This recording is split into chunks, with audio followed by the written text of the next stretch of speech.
All right, if you're looking to start an online business in 2022, but you're torn between selling through Shopify dropshipping or building an Amazon FBA business, this video is for you. After doing both models and producing over $500,000 by dropshipping products to customers in North America, and after building multiple Amazon private label businesses, today what I want to do is go through the pros and the cons that I see in both business models. Now, both business models are definitely perfect for the right person, depending on what they're looking for. After building businesses in both dropshipping as well as Amazon FBA, today what I want to do in just 7 categories, I'm going to break down the differences between both Amazon FBA as well as Shopify dropshipping and which one you could potentially consider. I think one thing that's very, very important to note is these are both great models, but it really depends on who you are as a person in regards to which model is going to be a better fit for you. Myself, as you guys know, if you're tuning in on YouTube here, I am an Amazon FBA seller. This model made a lot more sense for me, and I'll go over exactly why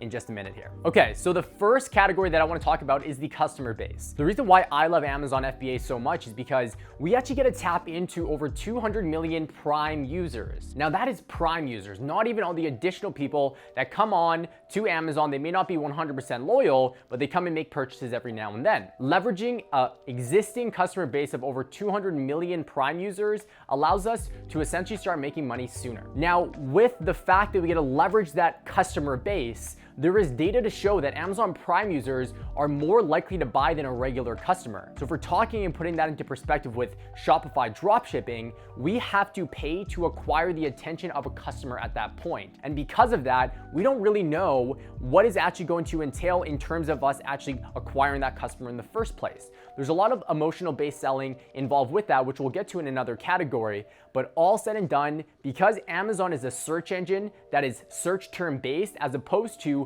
running digital ads to a direct website, we actually have a significantly harder time acquiring customers on the front end of building a business. Okay guys, the second category we're going to talk about is order fulfillment. So with Amazon FBA standing for Fulfilled by Amazon, our goal is to actually go ahead and send our product directly into Amazon's warehouse, and we get to leverage their massive distribution network all across the United States, Canada, wherever you're selling. Because of that, we are able to actually offer customers 2-day shipping, which creates a very positive customer experience. Again, tapping into those customer base that we actually get to leverage.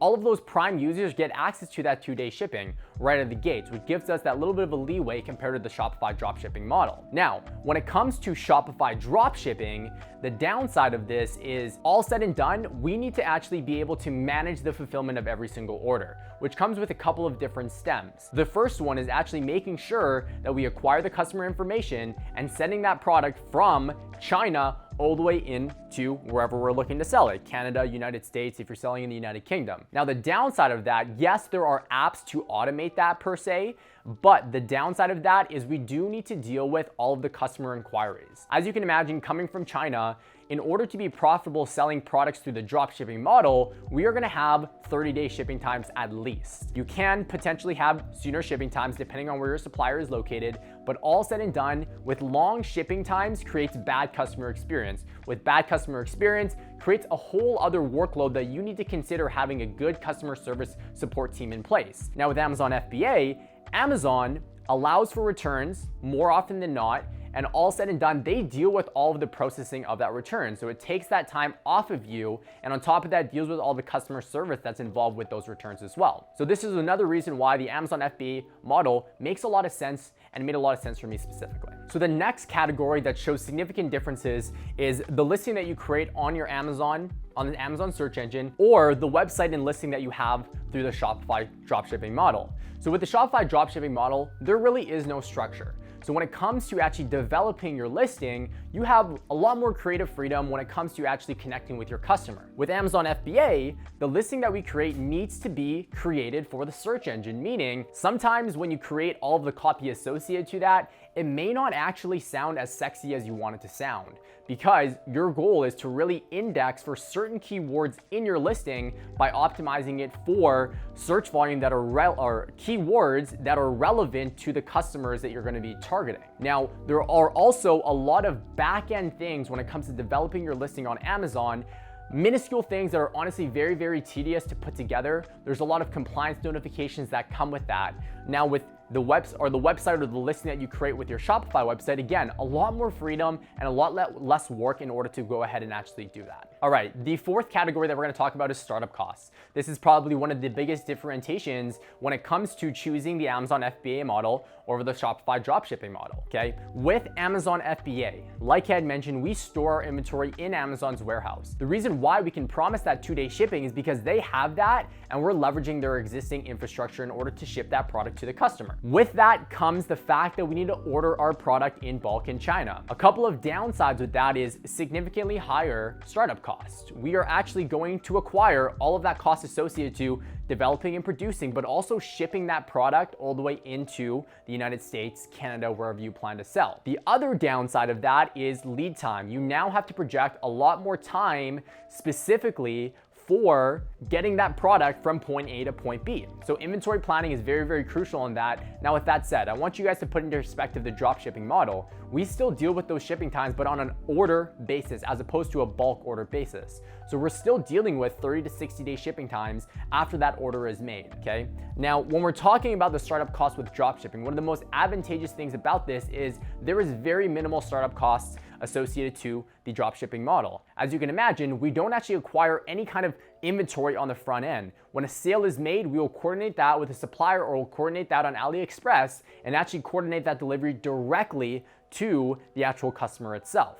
There are also a lot of other startup costs associated to both business models, developing your listing, taking photos, things along those lines. One thing when it comes to Amazon FBA, I would say that having a more optimized listing when it comes to having good images, your copy, getting that done professionally is very crucial for the 2022 age. And the reason I state that is there are more and more competitors coming in. If you aren't standing out like a sore thumb in a positive way, it is harder to sell considering it is a search engine and we're competing against other competitors. Now with your own website, because of the fact that if you can drive traffic to your website and your own listing, you don't have any competition, you can get and test a lot more when it comes to that. You also get a lot more data that you can test with when it comes to optimizing and things along those lines. The next category that we're gonna talk about is customer ownership. So Amazon is a monopoly. I say this all the time. The downside of selling on Amazon is the fact that we don't actually have access to any customer information. We very rarely even get access to their names at times, let alone their emails, never. Now, with that said, there are more and more strategies out there now that you can use to actually acquire customer information. Things like your insert card, having a value add call to action to acquire customer information. So I don't want to say that this is a downside because there are ways now to acquire information so that you can use those emails to post-purchase market to them through email sequences, promo campaigns, whatever that looks like. Now, this is obviously a different story when it comes to selling on Shopify. You have full control over the data and the ownership of actually having your customer information. Selling on Shopify isn't just running digital ads, it's also running email campaigns, SMS marketing, everything along those lines.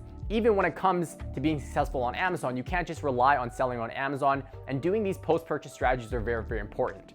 The ease to acquiring this customer information and actually utilizing it to make profit on the back end is significantly higher when it comes to selling on Shopify. Okay, so the next category that we're gonna talk about is buyer psychology. Purchasing on Amazon versus purchasing through a website are significantly different. The benefit of purchasing on Amazon is the fact, and I mentioned this earlier when I was talking about the customer base, they have a very, very high buyer intent. It being a search engine, if they're searching up a specific term, it essentially means they are looking for that product. Their intent to buy is significantly higher. It's a matter of taking that traffic from your competitors and actually converting on your listing specifically. Now, the market when it comes to selling on Shopify is significantly different. It's more emotional based, meaning if people are searching up specific interests on Google, you can go ahead and pixel that behavior, that data, and you can actually market through digital ads, Facebook, TikTok, Instagram, whatever that looks like. You can market based off of the behaviors that they're putting into their pixel, okay, their IP address. And because of that, it is more emotional based.